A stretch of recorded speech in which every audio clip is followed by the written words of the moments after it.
The following is rated F for fairness. Viewers' discretion is advised. Welcome to the audio show. So the honeypot girl is what you define as being passively aggressive, very passively aggressive. And she's passively aggressive because her father has made her this way. Because basically what he has done is basically spoiled her and given her a false sense of the world. And for those who don't understand exactly what's going on here, so please try and understand it. Let's get into it. I know you love your daughter and I love mine. But the difference is, I tell my daughters how to take accountability. Because your daughter that you swear was so perfect that I just supposed to sit around and treat her like a queen, I treated her like a queen. Your daughter set up with $30,000 and laid up in that bed and thought that was just enough for her just to exist. Your daughter, the only thing I asked your daughter to do was cook me something to eat. A man hungry, right? So what if I was your son? What if your son was giving somebody $30,000? And your daughter, because you know why? Because you taught your daughter that just being her is enough. But Thank you very much. Thank you very much. This is the problem that you're having.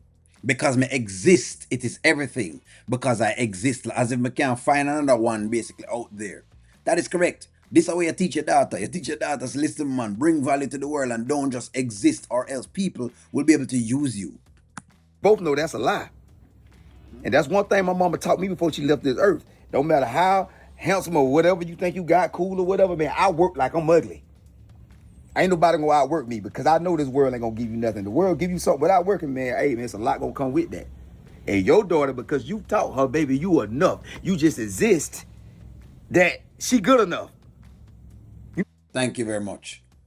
Finally, Wayne has stood up to this bully because that's what it is. Tamara is passively aggressive and she plays off as though she's a nice person, but in reality, she really isn't. She isn't. She play like she's naive and she play like she's soft, and then what she do is try to get people involved to do whatever it is that she wants them to do because that's what she has done right here so with her father. You understand? Gas him up because she has no reason to gas him up for a man that you've just been dating for 4 months. That still is paying you money to this day, where you're able to use those funds and pay for the business that you have. It's high levels of spoiledness. I mean, the women ain't got bad, can't pay their bills, can't take care of their children, didn't even work harder than your daughter was doing. Your daughter getting $30,000 a month and not bringing nothing else to the house. The only thing this man asks, hey, man, I'm just hungry every once in a while. But you have done what you doing to me now. Make her baby you enough, and then what's going to happen, man? You got to bring more to the table than just being pretty. Let's be real. A man get hungry, it's other little things to that. But nah, you coming at me though. But if I was your son, you would flip it around the other way. You would be telling me, man, don't get that girl no $30,000. She ain't earned that, but I treat her like the queen because I see the queen in her just like you see the queen in her. No, we don't know why Lauren is here. We don't really want. Lauren is not the queen of not Natal. Lauren is not queen. So let's just. We don't know why the camera pan to Lauren because all me I say is just the evilness that is in Lauren right now. But hey, that's what Wayne has chosen, and like I said before, I'm here for the karma nonetheless for Wayne. But we're dealing with Tamir at hand right here, so right now. But you are born with a queen and king in you, but you got to work to make it come out. Now you know you had to work to become who you are. So why you think your daughter don't got to? So I'm supposed to sit in there, I'm working every day, I'm coming up with stuff, I'm taking care of my kids, I'm moving the grooving how I'm grooving, and I just supposed to, just because your daughter is beautiful and she's your everything, I supposed to just, hey man, I just supposed to sit there and take that. I'm glad he's telling him this. And do you see the bias, by the way, that Wayne is calling her? Because it is a true bias. Right? The woman's supposed to do nothing at all but exist. And I'm not saying it's every woman. Women do not sit down and take this as an attack. No. But what he's saying to her is a girl like a honeypot that don't believe she needs to do anything at all is taught this way by a man like Mr. Joseph. But if Mr. Joseph they have a son, he wouldn't allow his son to marry a girl like this, and he would have been complaining because he would have believed that the woman is too much. So Mr. Joseph himself is a bit double standard and not realizing how double standard he actually is. And it's a wrong mentality to teach your daughter just to not do anything and to not to basically bring or create any amount of value. Because that is true. You know what I mean? It is true. She go over West Side Music, she never made no money over there. Let's talk about it. Where has the Honeypot girl been making any monies? The dance studio never made no money. The Honeypot girl's car was breaking down. Let's not forget that. Come on. The AC didn't want to fix inside of the office that she was doing the whatever it is. In fact, she basically had to take a pay cut from Denisha after leaving Wayne. So come on.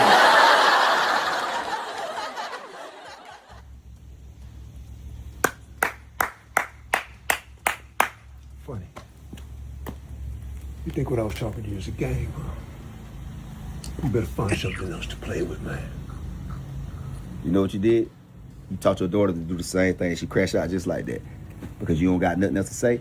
So what you did, you took it to a low frequency level, and you talking about violence. And the only thing I did was tell you the truth, but the truth hurts. But you know what I tell my daughters?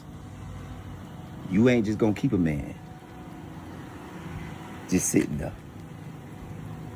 You thought violence, huh? Your beauty will get a man attention, but her soul gonna keep a man attention. I'm glad that he's realizing this because yes, this is exactly how the honeypot girl behave. Know your social state. In other words, you meet her father. Know you see exactly how she is when you meet her father, because you're realizing it's interesting, you know, because as a father, as a girl dad, it made me realize how I have to be very careful with how I raise my kid, because if I don't do that, what will happen is she'll get a false perception of the world. And so she'll have issues with men because her perception of the world incorrect. The way she have perceived the world, trying to get something for nothing. It's just what it is, you know? I even think that pumping fear in your heart would ever work, man. I'm not trying to pump fear in your heart. I'm just trying to tell you, better find something else to play with. You know man. why? I respect you as a man. I'm looking you dead in your eyes because my mama raised a man. Because I know it takes more than money and all that to be a man. Yeah, you don't know what it takes right now to hold everything that I got together. But I lose it all to keep my respect, Mr. Joseph. But you be blessed, bro. You good, and I'm good. Leave, man, with the old gravelly voice, you know what it is. You don't know what it takes right now, Wayne, for me to get you right now. And O'Neill TV that's been doing all these reviews on me negatively. See, I've got to say what I've got to say because he thinks that this is a joke, you know, and he comes here with his Jamaican accent, you know, that sounds like it's coming off of a banana boat. You know? All that Rastafarian, yeah man, foolishness that we ain't got time for over here. But you know what time it is. You tell him to not talk about me in any shape or form, and not to even impersonate my accent.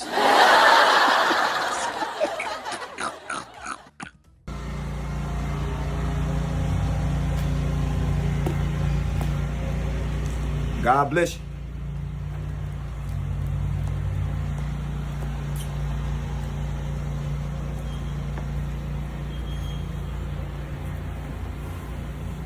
But I bring the old witch from wherever it is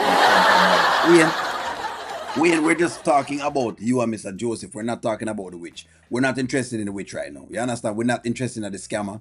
And yes, if the scammer needs to scam him, she needs to scam him because he probably needs to scam. Point of the matter is, to what is the real argument, which is the honeypot girl's father. He's out of line, and instead of growing honeypot girl to make sure that this doesn't happen again, he's basically making sure she ends up back in the same trap where she'll be naive and not understand the world in itself that she exists in. It is fake and false for you to be thinking that you can just basically exist and that is enough. Exactly. How dare you think you can just exist and that is enough? Please. Because of some beauty, after a period of time, beauty expires. I'm going to tell you straight up, straight to the park, people. For men, after a period of time, beauty expires. You're going to have to bring other things to the table. It will expire. It will expire after. Ask Lisa Ray. Ask Lisa Ray. As beautiful as she is, she not have no husband right now, and she's beautiful. Because people are go, if you're going to take a Lisa Ray, you're going to want more than the beauty. Right now, it's beauty alone Lisa Ray is selling. Everything else is just a bad character. Nobody's going to take you with a bad character, and that's what the honeypot girl has. A bad character that is very passively aggressive. I love it. It's one of the first times I see Wayne actually said some things that make sense. You know what I mean? Anyways, like, share, comment, subscribe. I'm gonna talk to y'all soon.